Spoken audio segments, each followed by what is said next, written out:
105.000 unit pickup Vrindavan akan mengaspal di Indonesia. Waduh, kok bisa? Mereknya Mahindra. Kayak nama partai ya? Coba pikirkan secara logika. Bodo amat ah, mau pikirin.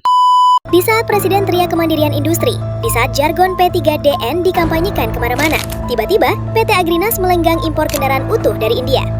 Kalau dilihat dari sisi hukum, Undang-Undang Nomor 3 Tahun 2014 tentang Perindustrian, Pasal 86, kalimatnya clear. Lembaga negara, kementerian, BUMN, BUMD, termasuk entitas yang menggunakan pembiayaan dari APBN atau APBD, wajib menggunakan produk dalam negeri.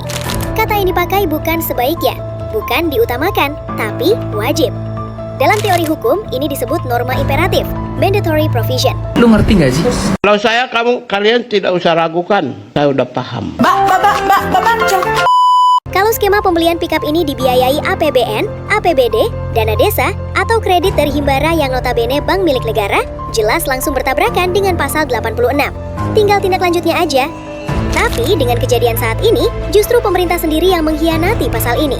Pesanan 105.000 unit dialihkan ke India ini jelas sebuah keputusan politik industri. Dan keputusan itu mencederai asas kemandirian industri yang dijamin undang-undang. Kalau ada pejabat yang tahu kewajiban P3DN ini, tahu kapasitas industri dalam negeri tersedia, tapi tetap memberikan persetujuan impor massal, maka unsur melawan hukum jelas terpenuhi. Kalau kemudian ada indikasi penunjukan vendor asing tanpa justifikasi objektif, tanpa kajian kebutuhan yang transparan, ini jelas masuk ke penyalahgunaan kewenangan.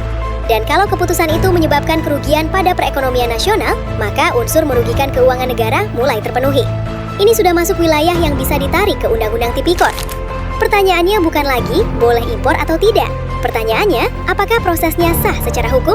Karena kalau tidak ada, maka PT Agrinas telah melakukan tindak pidana korupsi. Dan siapapun sosok di belakangnya, yang ngasih instruksi dan memfasilitasi harus diproses.